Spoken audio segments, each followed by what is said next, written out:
nuestro estudio en Mateo 24, estamos estudiando hechos futuros. Esas señales antes del fin y esas señales que están dispuestas ante la venida del Señor Jesucristo. Y algunas de ellas que se van a encontrar literalmente con mayor claridad, con mayor fuerza y con mayor potencia en medio de un contexto histórico llamado la Gran Tribulación. Así que acompáñenme en la Biblia esta noche, Mateo capítulo 24. Y quedamos en el numerano, en el versículo número 8, fue donde quedamos en la sesión pasada. Versículo 7, porque se levantará nación contra nación y reino contra reino, y habrán pestes, hambres, terremotos y en diferentes lugares, y todo esto será el principio de dolores. Padre, te damos gracias. En esta noche, Señor, nos da la claridad de lo que viene. Pestes, hambres, terremotos, en diferentes lugares, Señor.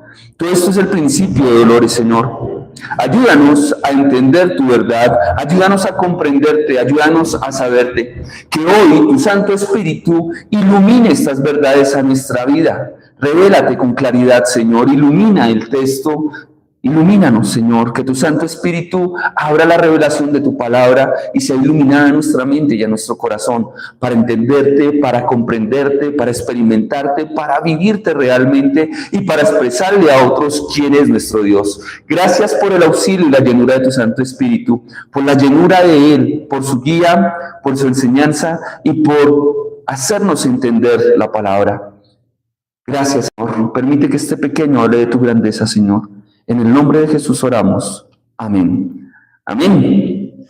Ok, entonces al mirar todo el contexto de Mateo 24, llegamos a una parte donde nos dimos cuenta, retomando, que va a haber. El Señor Jesús advierte de engaño, versículo 4, engañarán, versículo 5, y los rumores de guerras y todo lo que viene, ¿cierto que sí?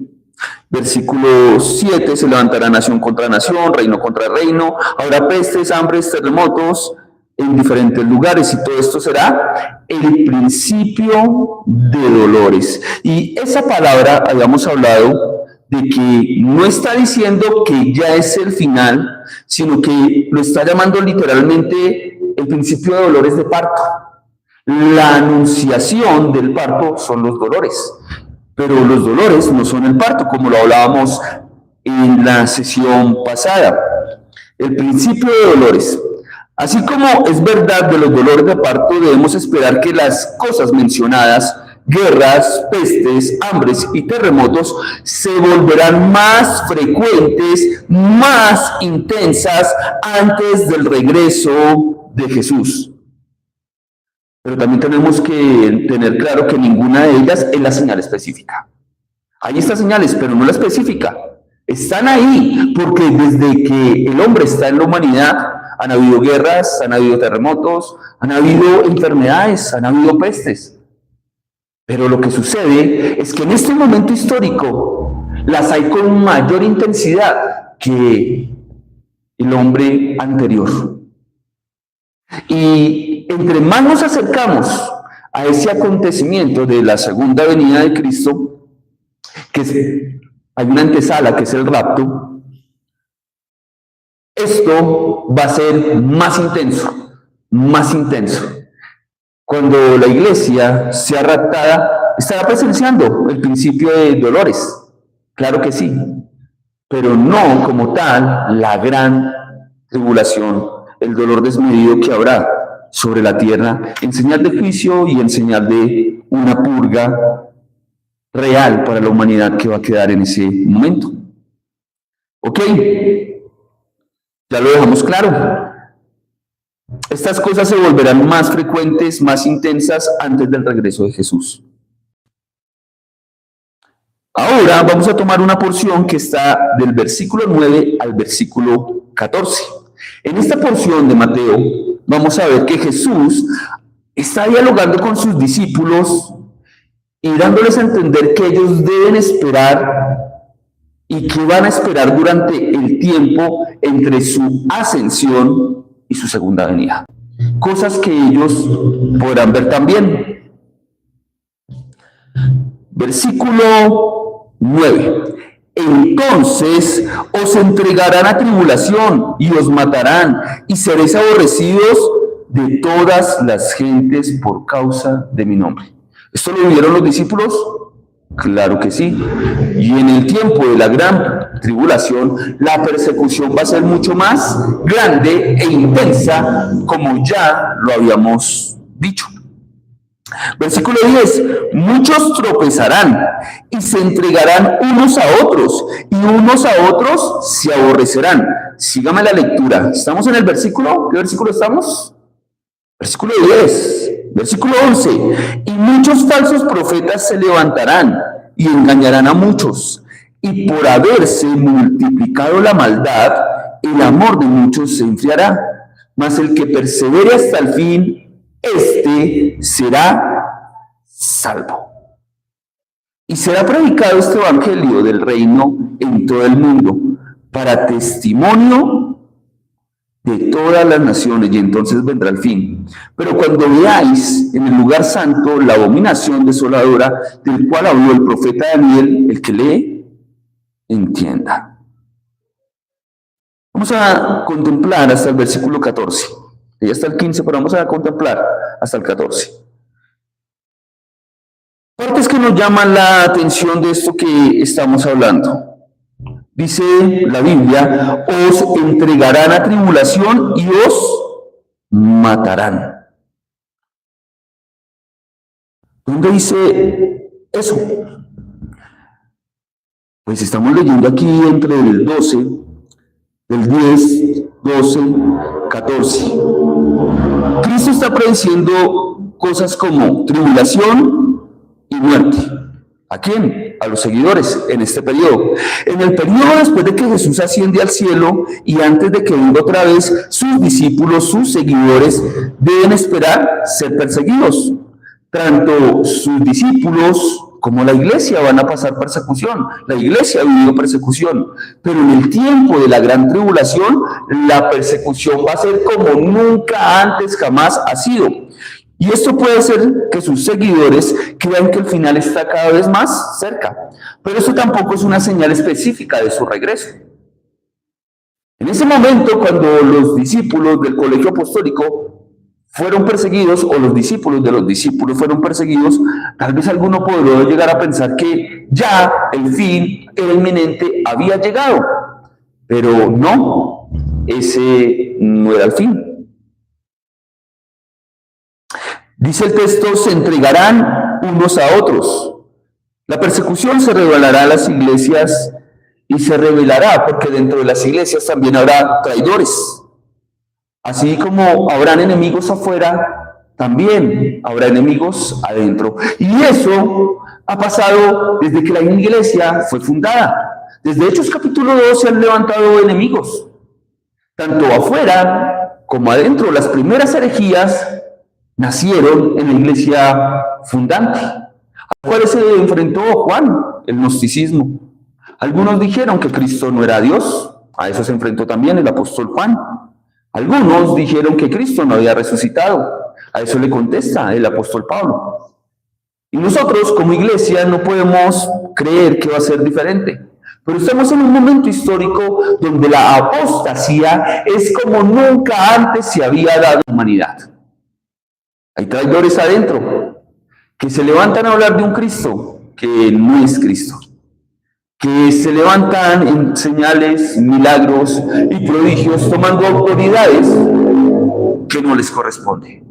Donde en muchos lugares, en vez de estar adorando al Dios verdadero y al Dios de la Biblia, se está adorando al hombre, a Satanás, y tienen un tilde más de brujería y de hechicería.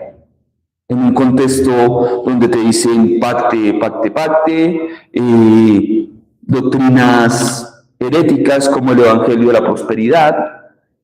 Realmente la apostasía en este momento está en un creciendo que asusta. Asusta para los que amamos el evangelio porque brilla por su ausencia la predicación desde el púlpito del pecado, del llamado al arrepentimiento, de un Cristo que es el único camino, verdad y vida que salva, pero también del señorío de Cristo. El tema de la santidad hoy brilla por su ausencia desde el púlpito. La predicación cristocéntrica. Y una predicación que gira en torno del hombre, una predicación antropocéntrica, no salva a ningún ser humano. Por el contrario, lo envanece y lo lleva a alejarse más de su Señor. Estamos en plena apostasía. Y son contadas hoy en día muy pocas congregaciones donde el evangelio de verdad se enseña y se predica. Continuamos. Falsos profetas se levantarán.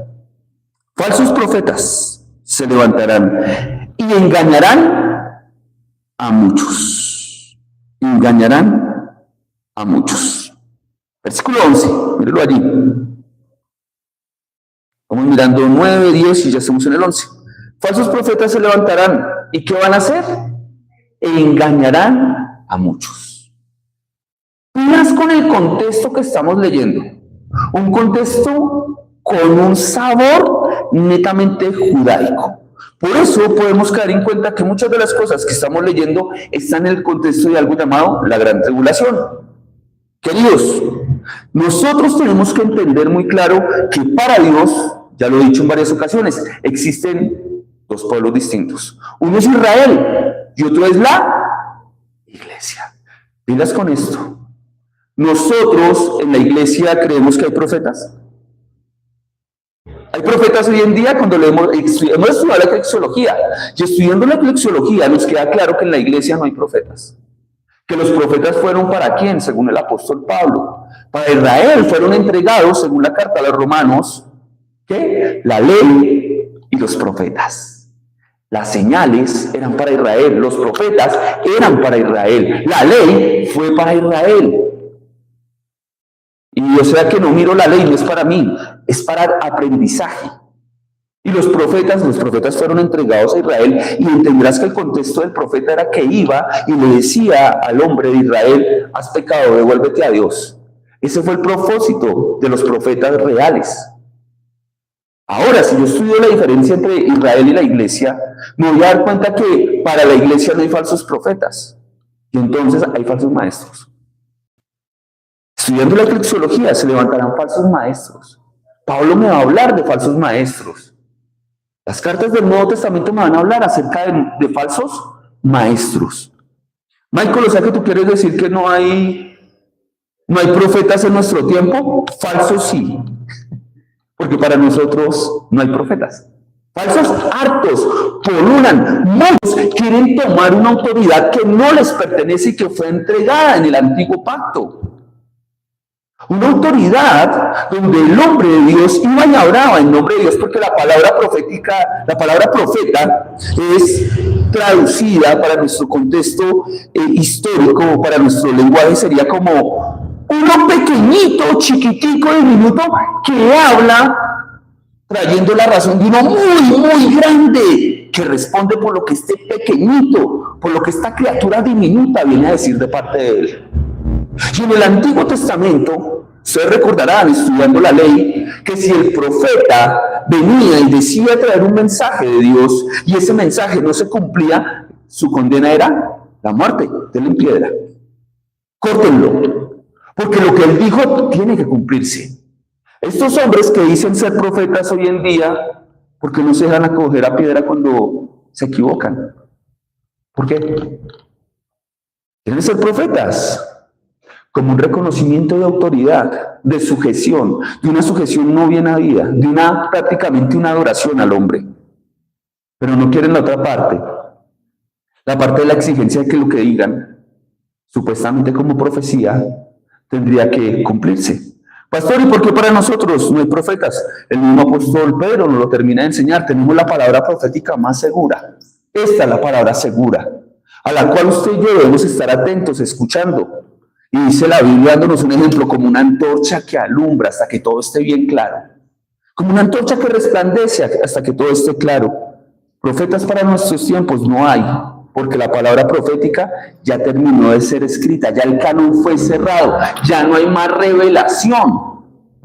Tenemos la revelación en estos 66 libros de la Biblia. Ahora, por medio del Espíritu Santo, venimos a la revelación y el Espíritu Santo nos ilumina lo que ya fue revelado. Decir que hoy en día hay profetas sería igual que decir que hay personas que pueden continuar escribiendo Biblia. ¿Ve el problema? Eso es un problema grandísimo. Si hubieran profetas en nuestros tiempos. Nosotros somos razoneros de Dios. Y en alguna vez, en nuestras sesiones, cuando estábamos estudiando eclesiología, lo invito a que mire los videos, entendemos que hay una diferencia entre el don de profeta y el don de profecía. El don de profeta era para el Antiguo Testamento. En la iglesia está el don de profecía, que está en ejercicio cuando la persona está enseñando la palabra profética. O sea, algo como el don de maestro. Enseñar las escrituras, como están escritas. Sin quitarle, sin añadirle. Y entonces estamos hablando de que muchos, versículo 11, falsos profetas se levantarán y engañarán a muchos. ¿Y esto ha sucedido? Claro que sí. En el periodo después de que Jesús asciende al cielo y antes de que regrese otra vez, los discípulos de Jesús verán muchos falsos profetas. Los discípulos de ese entonces y de toda la historia de la iglesia. Hace 8 días hablaba de un lugar donde un hombre hizo pasarse por Cristo y decía que era el Mesías, ¿cierto? Hablábamos de creciendo en gracia, ¿cierto? Creciendo en desgracia es esa vaina, porque este tipo fallece. Cuando fallece, le dice a la iglesia antes de fallecer: si yo muero a los 3 días me voy a levantar porque yo soy el Mesías, no se preocupen. Y fallece y no resucitó. Y después su esposa engaña a la iglesia diciéndoles que no, que Dios ya le ha revelado que el Mesías no era su esposo, sino que es ella y que ahora ella es Dios mujer. Dios mujer, Dios madre. Unas herejías tremendas en las cuales nos damos cuenta que muchos hoy toman el papel de ser falsos profetas y falsos apóstoles. Porque ya que hemos estudiado la eclesiología en anteriores pasadas, esto hay que recordarlo. Los apóstoles no fueron más que los que el Señor Jesucristo levantó y el que sucedió a Judas y la asignación de Pablo para la iglesia. No hay más apóstoles. No hay más apóstoles. Usted no va a encontrar que los otros apóstoles cuando murieron hicieron cambio también, no. Solamente una vez hubo sucesión apostólica en la Biblia. Y cuando los discípulos de los discípulos crecieron en la fe, tampoco se autodenominaron apóstoles. Esa historia de nuevos apóstoles nació hace más o menos unos 150, casi 200 años, con un evangelio que no es evangelio, con la nueva era y el evangelio de la prosperidad que no es evangelio. Bueno, queda claro que entonces los discípulos de Jesucristo, antes de que Él regrese, verán muchos falsos profetas. Y verán éxito en ellos, sí, claro, verán que crecen económicamente, pero eso tampoco son señales específicas ya cerradas de su venida, porque recuerden que esto va a ir creciendo, creciendo, creciendo. Algo más, recordarán que nosotros estuvimos viendo varias veces el engañarán a muchos. Nuevamente aquí en el versículo 11, al igual que en el versículo 5 y en el versículo 4, aparece la palabra engaño, engaño, engaño. El ministerio del engaño presentándose cada vez mayor, hasta que se presente totalmente ¿quién? El engañador del engañador, es el anticristo. Esto va en un creciendo, creciendo, creciendo, creciendo, hasta que se manifieste totalmente ¿quién? El anticristo.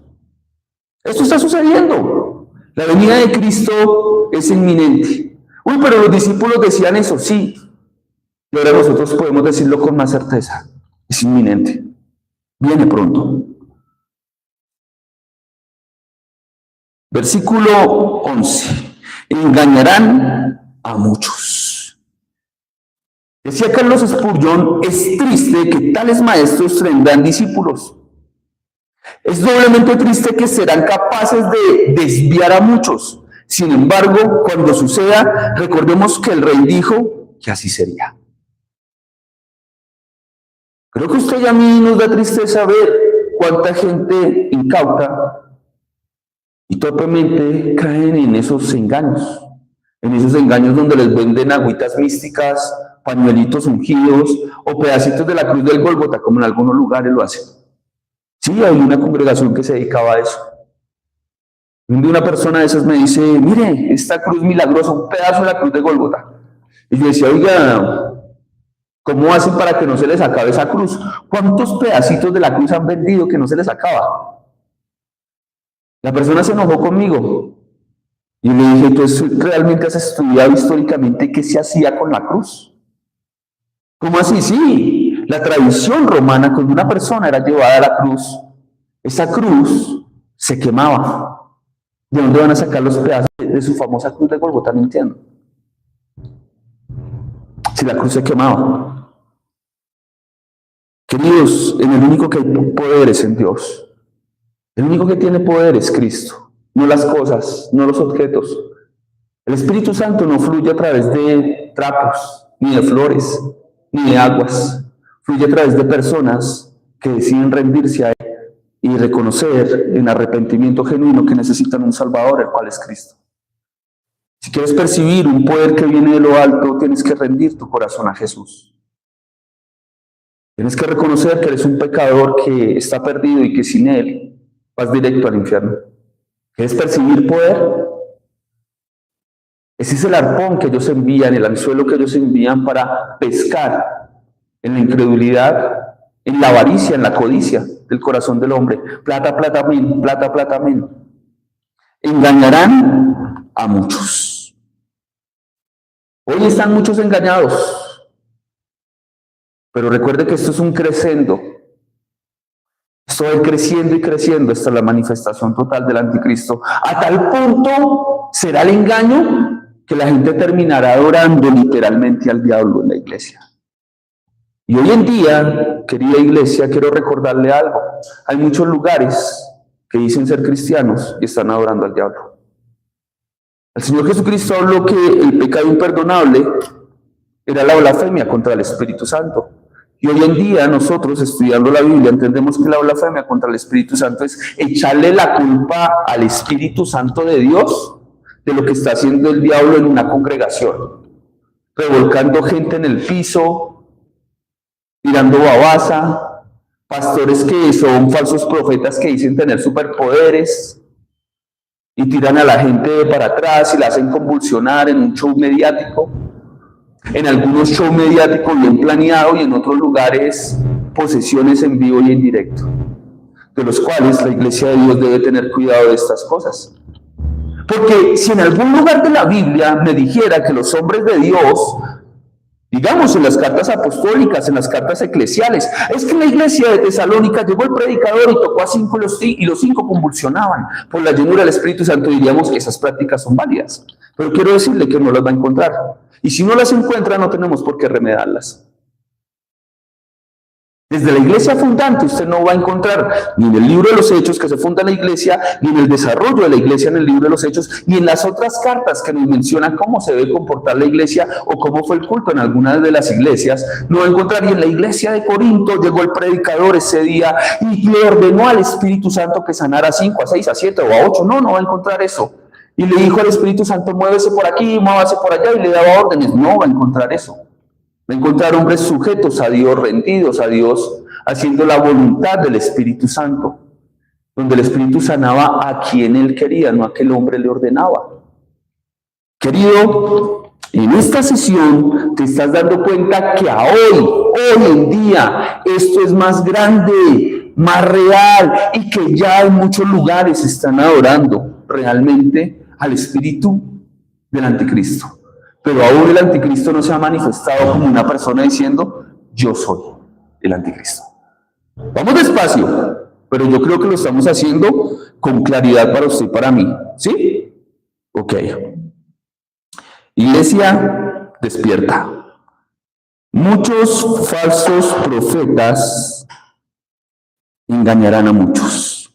¿Cierto? Versículo 12. Y por haberse multiplicado la maldad, el amor de muchos se enfriará. ¿Qué sucede con el amor? Que cuando la maldad se multiplica, el amor se apaga. En el periodo, después de que Jesús asciende al cielo y antes de que Él regrese otra vez, muchos de sus discípulos deben esperar ver a la sociedad empeorar más, más y más. Ver una sociedad cada vez más dura de corazón, más insensible. Y esto me va diciendo el Señor Jesucristo viene pronto, el Señor Jesucristo viene pronto. Y tal vez estamos en la época historia de más insensibilidad. Usted me diría, no, en el tiempo de Roma los bárbaros eran insensibles. Esa gente era bárbara, cómo cogía y tiraba ya a las personas en el circo romano y esperaban a que se los devoraran los leones. ¿Qué diferencia hay en practicar un aborto? Hoy en día en la legislación de Colombia hay gente que quiere promover el aborto a los 9 meses. ¿Qué diferencia hay? ¿Qué diferencia hay de aquellos que se quedaron callados en ese tiempo frente a la maldad, de cuando algo estaba siendo malo, perverso, por medio del Estado, y de los que hoy en día callan la maldad y no dicen nada, no alzan su voz? Iglesia, despierta, porque esto que nos está narrando la Biblia nos muestra que hoy en día la insensibilidad cada vez es más evidente. Sí, tal vez en época antigua también hubo gente que abandonó a sus hijos. Sí, tal vez hubo en épocas antiguas personas que violaron a sus hijos o a sus padres o a sus abuelos, los mataron, los mutilaron. Pero hoy en día pareciera que es el diario vivir del hombre. Usted abre un periódico y lo que va a encontrar es las abuelitas violadas en Ciudad Bolívar, la persona que hizo empanadas con su pareja, que esto no son cosas de película, son cosas reales. La persona que fue capaz de coger a su hijo, llevárselo para un hotel en Ibagué, acá en Colombia, y matarlo, matar a un baby. Una insensibilidad donde ya los padres tienen un desamor por sus hijos que no les importa quitarles la vida. Y esto, usted me va a decir, siempre ha sido desde la humanidad. Sí, pero hoy en día es el diario vivir. Hoy en día es más continuo y más constante que en cualquier momento de la humanidad. Iglesia, despierta.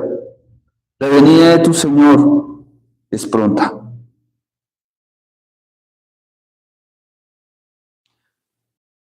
Decía el comentarista, me gusta el comentario que tiene Spurgeon, y ustedes saben que nuestra posición teológica frente a los hechos futuros es que la iglesia no pasará por la gran tribulación, porque ya hoy en día hay una distinción mucho más clara entre dos pueblos, Israel y la iglesia. No somos la continuidad de Israel, no creemos en una teología del reemplazo, como algunos caen en ese error y por eso estos textos tienen que reforzarlos a un punto para llegar a mantener su sistema teológico. Y aquí quiero mostrarles algo del comentarista. Dice, aquí hay algo por lo cual deberíamos temblar, porque abundará la iniquidad. Eso es peor que la peste. El amor de muchos se enfriará. Eso es peor que la persecución. Miren lo que está diciendo Spurgeon, es peor que la persecución. ¿Que la persecución? No, que el amor se enfríe. ¿Por qué? Por la violencia del corazón de las personas que se van a insensibilizar. Y en este momento, la ideología de género, el progresismo, la agenda woke, la agenda 2030, trabajan en sensibilizar, y quitarle la sensibilidad totalmente al ser humano para llevarlo a la peor depravación moral que ha tenido el ser humano. Por verlo cada vez más depravado. Así como toda el agua de afuera no puede dañar un navío hasta que entre en el mismo, así las persecuciones internas no pueden herir realmente a la iglesia de Dios. Pero cuando la maldad resuma dentro de la iglesia y el amor del pueblo de Dios se enfría, entonces la barca estará en gran aflicción. Queridos, nosotros vemos el principio de los dolores de parto. Y entonces nosotros estaremos en un momento donde en esos dolores de parto, el amor de muchos dentro de la iglesia, ¿qué va a pasar? Se va a apagar, se va a insensibilizar. ¿Cómo está tu relación con Dios? Porque ciertamente, como decía un gran teólogo, cuando el amor se enfría todo. Se enfría el servicio, se enfría la oración, se enfría la búsqueda de Dios, se enfría el deseo de querer conocer la Biblia, se enfría el deseo de servirle con excelencia, se enfría el deseo de buscar la santidad, se enfría el deseo de buscarlo sin ganancia deshonesta. No voy a buscarlo porque me dé algo a cambio, lo busco porque ya me lo dio todo en Cristo. Lo busco porque le amo, no por su billetera. El amor está enfriado cuando estás buscando por algo a cambio. ¿Cómo está el amor? Una buena pregunta. Hoy como iglesia, ¿cómo está el amor? Revisa las sillas de tu congregación y podrás preguntarte cómo está el amor. ¿Cómo está? ¿Muy llena la congregación? ¿Muy vacía? El día que invitamos a orar, ¿llegan todos o llegan unos pocos? El día que hay que formarnos, ¿llegan muchos o llegan pocos? Es una buena pregunta, porque cuando se enfría el corazón, cuando se enfría el amor, se enfría todo, hasta el culto, se vuelve acartonado. Y empiezas a decir, es que esto ya es monótono venir acá, es que ya es monótono venir a estudiar la Biblia, es que ya es monótono porque siento que de pronto nos están como diciendo lo mismo, yo quiero como que mirar otro lugar donde me sienta como más cómodo. Y empiezas a echarle la culpa al predicador, y empiezas a echarle la culpa a todo, al lugar, menos a tu realidad en comunión con Dios, menos a la realidad de tu corazón. Así nos engaña el pecado. Bueno, continuemos. Versículo siguiente, versículo 14. Y aquí usted y yo vamos a extraer un poco más del texto. Dice, y será predicado este evangelio ¿de qué? Del reino en todo el mundo, para testimonio a todas las naciones, y entonces, querido, aquí yo quiero hacerle una aclaración. Yo le dije a usted muy claro que hay una diferencia grande entre Israel y la iglesia. Y que Israel y la iglesia no son lo mismo. Dos pueblos distintos, con promesas diferentes. En el Antiguo Testamento, a Israel se le llama la esposa de Dios, del Padre. Y a la iglesia se le llama la ¿qué? La desposada de Cristo. Somos dos pueblos distintos, muy diferentes. Y hay una diferencia aquí en la interpretación que te llama la atención, porque después de los evangelios tú no vas a encontrar que estemos hablando del evangelio del reino. ¿Y por qué? Porque nosotros no predicamos el evangelio del reino, nosotros predicamos el evangelio de la gracia. El evangelio del reino es una promesa para la nación de Israel, un reino milenial donde habrá un rey que viene con su esposa, la iglesia, a gobernar por un periodo literal de 1000 años, cumpliéndoles las promesas hechas a Israel, un paraíso en la tierra. El evangelio del reino será predicado a toda nación. Contexto de iglesia o contexto judío. Un contexto judío. Y será predicado este evangelio del reino a todo el mundo, para testimonio a todas las naciones. Y entonces, ay sí, después de que hubo una gran tribulación, después de que hubo un rapto, una gran tribulación, después de que en el periodo de la gran tribulación, a esa gente se le va a predicar el evangelio del reino, porque el Señor va a levantar 144,000 que no doblaron las rodillas y los va a enviar a evangelizar. Esos no son los testigos de Jehová como ellos se autodenominan, no. Son creyentes escogidos que no volvieron su brazo a torcer y que van a venir a decir, el rey viene, el rey viene. Nosotros recordamos que la segunda venida de Cristo literal no es el rapto, y no estoy enseñando dos venidas como algunos lo pretenden hacer ver. Bueno, es que usted está enseñando dos venidas. No, es que la segunda venida literal de Cristo es cuando Él viene con su iglesia y pone los pies sobre la tierra para venir a reinar, para venir a cumplir el milenio, para venir a desenfundar la espada, impartir justicia sobre aquellos que no creyeron. Porque su segunda venida, cuando es el momento del rapto, el primer tiempo de la segunda venida, Él no coloca los pies en tierra. Él llama a la iglesia y se ve con ellos en el cielo. Estuvimos estudiando el rapto. Acontecimientos distintos que tengo que marcar con claridad. ¿Vamos bien, iglesia? Jesús, aquí en el versículo 14, también prometió que antes del fin, el evangelio del reino. O sea, pastor, que usted me está dando a entender que las personas que están en la gran tribulación, que no se fueron en el rapto, van a tener una oportunidad extra de arrepentimiento. Eso es lo que te estoy dando a entender. Pero ¿por qué esperar tener que pasar por el juicio que va a sobrevenir sobre la tierra si puedes hacerlo ahora? ¿Por qué esperar ese tiempo de destrucción sobre la tierra cuando se desenvuelvan los sellos y los juicios caigan sobre la tierra para arrepentirte y creer? Jesús prometió que antes del fin el evangelio será predicado en todo el mundo. La persecución de los falsos profetas y la degradación general de la sociedad no limitará el esparcimiento del evangelio. No lo va a permitir.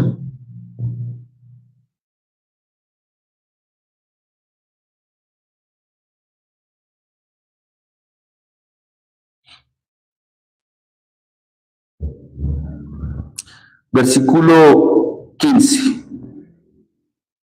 Ahora sí, el Señor Jesucristo da la señal clara y rotunda de su venida. Esta es la señal que dice, me voy a presentar. Miren lo que dice, versículo 15. Por tanto, cuando veáis en el lugar santo la abominación desoladora de la que habló el profeta Daniel, el que lee, entienda. Palabras interesantes de este versículo. Cuando veáis en el lugar, ¿en qué lugar? Versículo 15, Mateo 24, versículo 15. Cuando veáis en el lugar santo, ¿qué? La abominación desoladora, de la cual habló ¿quién? El profeta Daniel. Ok. ¿Dónde va a estar la abominación desoladora? ¿En qué lugar? ¿Dónde es el lugar santo? ¿En el templo? En el templo. Pregunta, ¿hay templo? En este momento no hay templo. El templo fue destruido. Estamos en un contexto judaico. El templo de Israel, el templo de la adoración, el templo del sacrificio. Lo hablamos hace 8 días y ya lo habíamos visto. Fue destruido. Y expliqué cómo fue destruido, que hasta le prendieron candela y el oro empezó a irse por las rendijas donde el Señor había profetizado que no quedaría, ¿qué? Piedra sobre piedra. En este momento, ¿hay templo? ¿Hay lugar de adoración para Israel? No. Y entonces me dice que en el templo la abominación se va a sentar. La abominación desoladora se va a sentar en el templo. Va a estar en el templo. ¿En este momento hay templo? No. Entonces la abominación desoladora aún no se ha sentado en el templo. ¿Qué se necesita para que este pasaje se cumpla? Ay, pues que haya templo, pastor. ¡Claro! Que haya templo. O sea que me estás diciendo que va a haber un tercer templo. Sí, va a haber un tercer templo. Va a haber un tercer templo. Cuando veáis en el lugar santo la abominación desoladora, la abominación desoladora habla de la máxima profanación del templo judío, la máxima profanación del texto judío, en el establecimiento de una imagen idólatra en el mismo lugar santo, en el lugar donde entraban y estaba la Shekinah de Dios, la misma presencia de Dios, lo que resulta inevitable en el juicio de Dios. Es la abominación que trae desolación. En el vocabulario del judaísmo de aquel tiempo, una abominación era una forma especialmente ofensiva, idólatra, repulsiva, satánica, algo que no debía traerse al lugar santo. Porque si se traía al lugar santo algo así, traía destrucción, o sea, desolación. Recuerden que el tema era tan complejo que el sacerdote no podía, para entrar al lugar santísimo, ir con un mal pensamiento, porque si no el Señor lo fulminaba y tenían que sacarlo con una cuerda. Eso lo estudiamos en el Antiguo Testamento. Ahora, recordando esto, el lugar santo, la humillación. Algunos llegaron a interpretar que esto se había cumplido cuando el templo fue destruido en el año 70 después de Cristo. Pues llevaron un cerdo y lo sacrificaron cuando hicieron la toma del templo.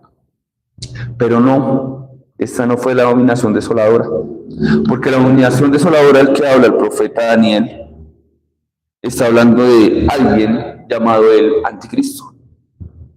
Él mismo se va a sentar, él mismo va a buscar adoración, él mismo va a tener señales, como lo vemos en Apocalipsis. Recuerde que ahí el texto está diciendo de que habló el profeta Daniel. La mención de la abominación desoladora es tomada del libro de Daniel. Y se levantarán de su parte tropas que profanarán el santuario y la fortaleza y quitarán el continuo sacrificio y pondrán la abominación desoladora. Daniel 11:31. Esto describe una profanación total del templo. Y algunos, o bueno, se dice esto, más bien digámoslo de esta forma, esta profecía tuvo un doble cumplimiento. Una con Antíoco Epifanes en el periodo entre el Antiguo y el Nuevo Testamento. Pero Pablo nos va a dar una explicación más sobre esto, sobre un futuro cumplimiento. O sea que estamos frente a una profecía de doble referencia, de doble cumplimiento. ¿Estamos bien? Iglesia, ¿sí estamos bien? Una profecía de doble cumplimiento. Si usted me acompaña a 2 Tesalonicenses 2, 3 al 4, mire lo que dice. Nadie os engañe en ninguna manera. Nadie os engañe en ninguna manera. Quiero ser tajante nuevamente con esto. Nadie los engañe. Pablo le está diciendo a la iglesia de Tesalónica, no se dejen de engañar, hay muchos charlatanes que están viniendo y que ya es el momento y que no, nadie los engañe. Todavía no es el tiempo. Nadie los engañe en ninguna manera, porque no vendrá el Señor Jesucristo sin que antes venga la ¿qué? La apostasía. Queridos, ¿la apostasía ya vino? La apostasía ya está en la iglesia. Estamos en los principios de dolores. Y se manifieste, la primera parte ya se está dando, la apostasía. La segunda, y se manifieste el hombre de pecado, el hijo de perdición, el cual se opone y se levanta contra todo aquello que se llama Dios o es objeto de culto, tanto que se sienta en el templo de Dios como Dios, haciéndose pasar por Dios. Que hay alguien que se va a sentar en el templo y se va a hacer pasar por Dios. Queridos, ¿quién es ese? El anticristo. ¿Y el anticristo cuándo se va a manifestar? En el segundo periodo de la gran tribulación se va a quitar la máscara. En la segunda parte. Los primeros 3 años y medio habrá una paz. En los siguientes 3 años y medio es porque él ya está sentado, le están rindiendo culto. El pueblo de Dios, los judíos, le van a estar rindiendo culto y se va a quitar la máscara y les va a decir ya no más, ya paren el sacrificio, ya paren la adoración, miren quién soy. Y va a empezar y se va a venir una persecución sobre ellos como jamás la ha habido. ¿Vamos claro? La abominación desoladora se va a presentar con claridad. La abominación desoladora. Por tanto, cuando veáis en el lugar la abominación desoladora del que habló el profeta Daniel, el que lee, entienda.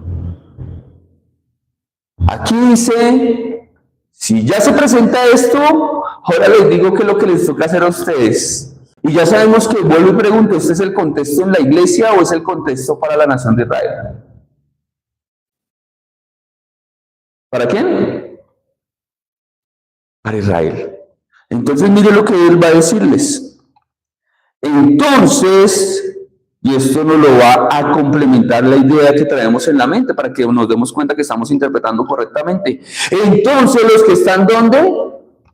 En San Carlos, en Bogotá, los que están en Judea huyan a los montes. Los que están ¿dónde? Huyan a los montes. Versículo 16.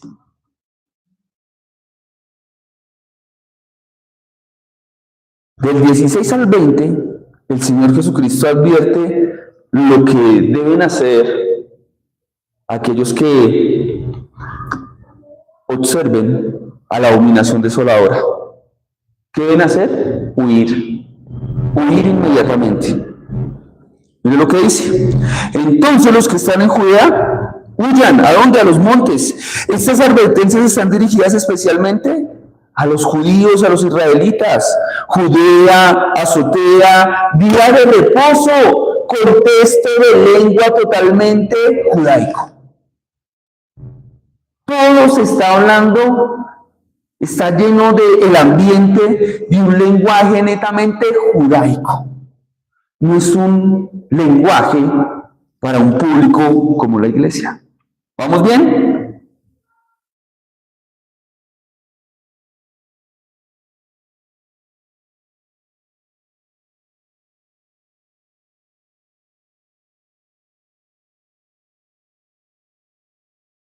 Teniendo en cuenta el contexto amplio de este capítulo, estas palabras de Jesús deben ser entendidas como que tienen principal aplicación para aquellos que ven la abominación desoladora en los últimos días durante la gran tribulación, eventos que aún están por suceder. ¿Por qué están por suceder? Porque para que haya abominación desoladora sentada en el templo haciéndose pasar por Dios, ¿qué es necesario que acontezca? Que exista un ¿qué? Un templo. Y el templo todavía no existe, pero quiero regalarle algo. Los judíos practicantes, esos judíos de entrega, cuando les preguntan, ¿y el templo? ¿Saben cuál es su respuesta? No nos falta nada para construirlo. ¿Cómo así? Tenemos todo listo para ensamblarlo. Ya tienen un templo estilo Lego, donde simplemente tienen que ensamblar. ¿Y qué están esperando? ¿Por qué no lo hacen? Porque en lugar del templo, donde está el templo de hoy en día de oración, hay una mezquita de oración, la cual construyeron donde fue el templo de Salomón. ¿Qué se necesita? Que si van a levantar esa mezquita puede haber una guerra. ¿Qué se necesita? Que esa mezquita no esté. Quiero contarle algo que pasa en el derecho internacional. ¿Sabe usted que la Estatua de la Libertad nunca estuvo donde está hoy en día? Ella fue trasladada de un lugar a otro. Hoy en día hay la maquinaria para hacer algo así. Hoy en día los tratados internacionales pueden llevar esa mezquita a que sea trasladada a un lugar de adoración y el lugar del templo que él. ¿Qué está esperando estos hombres? Como dijo un judío, estamos simplemente esperando una llamada de la ONU que nos digan que ya podemos tomar nuestro territorio. Porque ese lugar sagrado de oración para otros lo pueden quitar de ahí sin que lo dañen y podemos levantar nuestro templo. Quiero decirle, para que haya templo, ¿qué más se necesita? Porque es que, recuerden que me están diciendo, según Tesalónica, Pablo me está diciendo que este se va a hacer pasar por Dios, se va a hacer pasar por el Mesías. O sea que, si hay templo, ¿van a volver a haber sacrificios? Sí. ¿Y para los sacrificios qué se necesita? Los sacerdotes. ¿Y los sacerdotes escogidos a dedo o los sacerdotes como el Señor dijo que tenían que venir por línea genealógica? Y usted habla con esos judíos y esos judíos le dirán, ya tenemos los sacerdotes. ¿Cómo así? Sí, mire la línea trazada. este señor viene de la tribu que necesitamos para que presida como sacerdote. ¿Pero qué más se necesita? Templo, sacerdote, utensilios del templo. Porque en el templo hay unos utensilios especiales. Usted viene estudiando el Antiguo Testamento y lo va a ver eso. Si no entiende el tema, le invito a que estudiemos panorama bíblico cuando le estamos dando historia de la Biblia. Hay unos utensilios especiales para el templo. Y quiero decirle, ya tienen los utensilios. Ya hay sacerdotes. Ya el templo está listo para ser ensamblado. ¿Qué falta? Sacrificio. Muy bien. Sacrificio. El sacrificio está listo. Esperaban unas vaquitas genéticamente para eso. Y las tienen.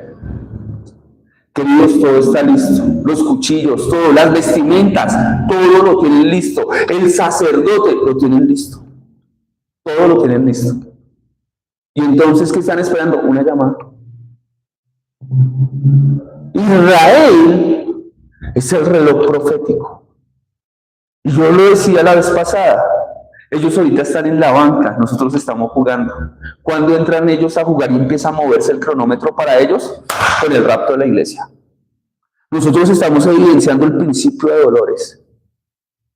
Pero no vamos a pasar por la gran tribulación. Vemos el principio de dolores de parto. ¿Vamos bien, iglesia? ¿Sí es más claro? Así, entonces, ¿será que sí o no me entendió nada? Bueno, continuemos entonces.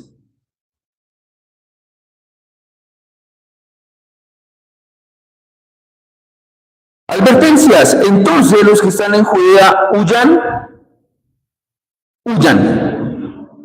¿Y por qué deben huir? Esto es debido a que la aparición de la abominación desoladora, la desolación, será derramada. ¿En dónde? Judea. ¿Contexto? Judío. No estamos hablando de la iglesia. Primero sobre Judea, porque la iglesia no será un factor en ese momento, habiendo ya sido, ¿qué? Arrebatada para encontrarse con el Señor Jesús. ¿Dónde? En el aire. ¿Dónde dice eso? 1 Tesalonicenses capítulo 4, versículo 16 al 17. Porque el Señor mismo, con voz de mando, con voz de arcángel y con trompeta de Dios, descenderá del cielo, y los muertos en Cristo resucitarán primero. Luego nosotros, los que vivimos, los que hayamos quedado, seremos arrebatados juntamente con ellos en las nubes. ¿En dónde? Para recibir al Señor Jesús. ¿Dónde? En el aire. Y así seremos siempre con el Señor. Y así seremos siempre con el Señor.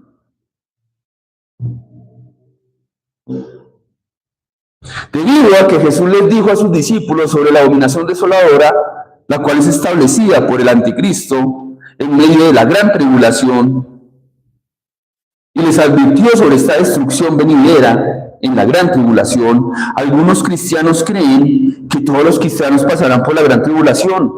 Para ellos parece evidente, porque les diría Jesús entonces estas cosas a sus discípulos si ellos no la experimentarían. A sus discípulos se los dijo. ¿Por qué Jesús les diría todas estas cosas si ellos no las experimentarían? Para aquellos que creen que sí. Pues la respuesta es simple. Sabemos por este pasaje y otros pasajes que Dios arrebatará a su iglesia antes de la gran furia, de la furia de la gran tribulación, tomándolos para encontrarse con ellos en el aire, como lo hemos leído en 1 Tesalonicenses capítulo 4, versículos 16 y 17. Y esta información es muy valiosa para nosotros como seguidores de Jesús, porque nos permite entender su plan futuro. Así como tiene un plan futuro con la iglesia, tiene un plan futuro con Israel. Esta información es valiosa para aquellos que se conviertan en discípulos de Cristo, también en el tiempo de la gran tribulación, después de que la iglesia se haya ido.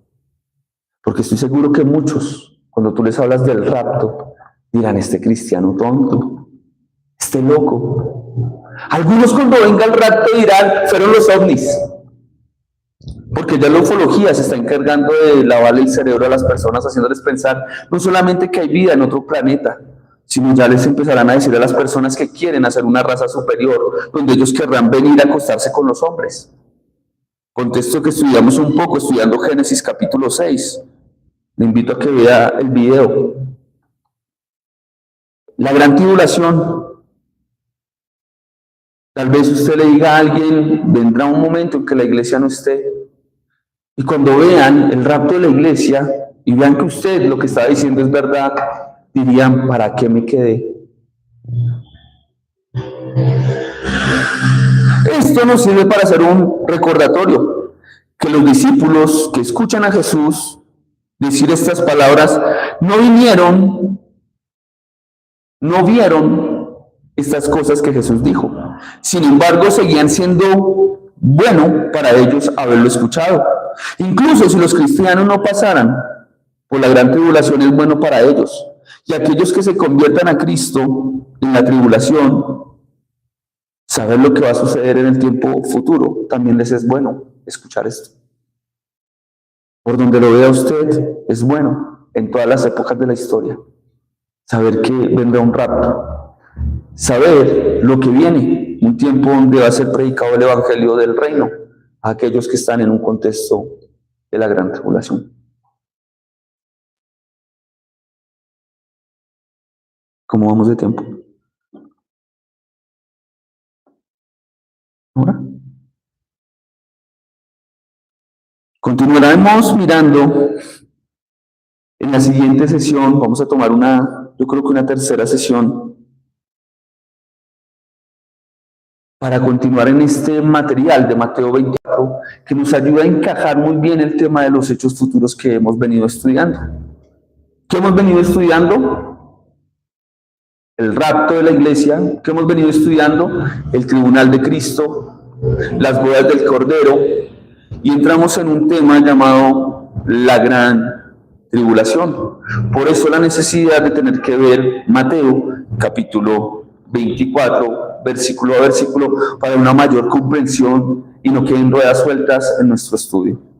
Para después ver gran tribulación, segunda venida de Cristo, reino milenial y parte de la eternidad futura. Pero también quedará pendiente un tema que es las 70 semanas de Daniel, para ver el valor profético que está encajando en esta parte, en la última semana de las 70 semanas de Daniel. ¿Vamos bien, iglesia? Ok. Les invito a orar en esta noche y continuaremos con nuestro estudio en la siguiente sesión. Padre amado, te damos gracias. Gracias porque eres un Dios bueno, eres un Dios santo, eres el Dios que necesitamos. Gracias, Señor, porque estas cosas nos llevan a recordar, Señor, la importancia de estar compartiendo el evangelio de la gracia, para que esas personas que escuchan se arrepientan. Y si no se arrepienten, Señor, tendrán que vivir un tiempo de fuego, de juicio, de gran tribulación como nunca antes la ha habido sobre la tierra. El Señor Jesucristo advierte de lo que viene. Como lo dice en el versículo 19, más hay de los que están en cinta y de los que críen en aquellos días. Orad pues, porque vuestra vida no sea un invierno, ni día de reposo. Señor, te ruego que nos ayudes a comprender un poco más tu verdad, que estas cosas bajen a nuestra mente y a nuestro corazón, y que nos permitas enseñarlas con excelencia, vivirlas con temor y temblor. Sabemos que tu venida es pronta por la iglesia al rapto, pero tu segunda venida literal, poniendo el pie en tierra, es con la iglesia, a establecer un reino y a traer justicia sobre la tierra. Ya viniste como cordero, pronto vendrás como rey con espada. Tu iglesia te espera, los creyentes anhelan tu venida. Decimos, venga tu reino, que venga pronto. Lo anhelamos ver, pero queremos ver tu reino cada vez más grande en nuestro corazón, en nuestra mente y en nuestra vida. Queremos vivir como para ese reino que predicamos. Bendecimos tu nombre y te damos gracias en esta noche. Amén. Acompáñenos para seguir estudiando más sobre los hechos futuros. Que Dios les bendiga.